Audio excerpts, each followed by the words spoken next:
When should we use z for s endings, and how do we pronounce ed endings? That's what Nahid wants to know, and that's what we're doing on this learner's question. Now, come on then, everybody wants to see you.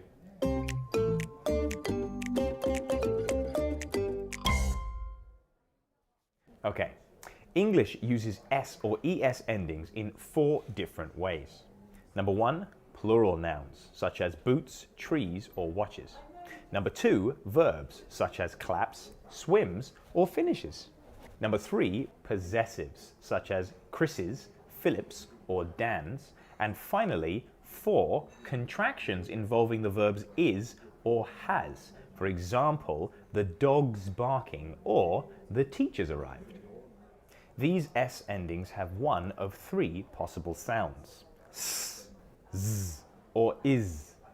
And how do we know which one to use? Well, we look at the previous sound: voiced, unvoiced, or other. Now, what's a voiced sound? Well, if you put your hand to your throat here and say s, you will not feel a vibration. This is an unvoiced sound, no voice. S. But if you say z, you will feel your voice vibrate. That is a voiced sound. Z, s, no voice.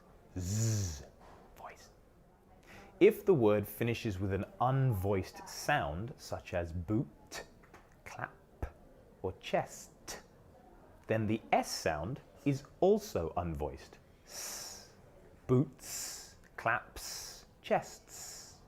Now, if the word ends with a voiced sound, such as tree, swim, or Dan, then the s sound is also voiced. Z. So, trees, swims, or dans. Now for the others.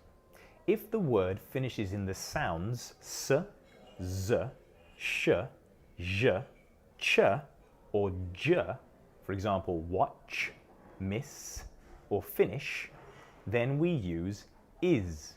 Watches, finishes, misses. And be careful, because when we use is, we increase the number of syllables in the word by 1. Watch, watches. Okay, let's stop for a second so I can tell you about the Learner's Questions playlist. Yes, every episode of Learner's Questions in one easy-to-use place. Make sure you check it out. If you have a question for Learner's Questions, you can email us on learning.english@bbc.co.uk. And don't forget, at the end of this video, there is a full summary slide. So stick around and check it out. Now let's talk about ed endings.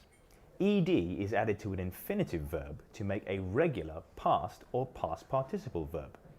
Like adding s, ed can have one of 3 possible sounds, either t, d, or id.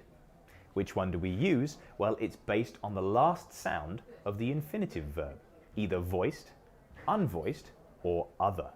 Verbs which finish in an unvoiced sound, like ask, help, and stop, take the unvoiced t sound. Asked, helped, stopped. Verbs which finish in a voiced sound, such as close, play, and arrive, take the voiced ending d. Closed, played, arrived. Finally, if the infinitive verb finishes in a t or d, such as want, wait, or need, then we use id. Wanted, waited, needed. And be careful, because this increases the number of syllables by 1. Wanted, waited, needed.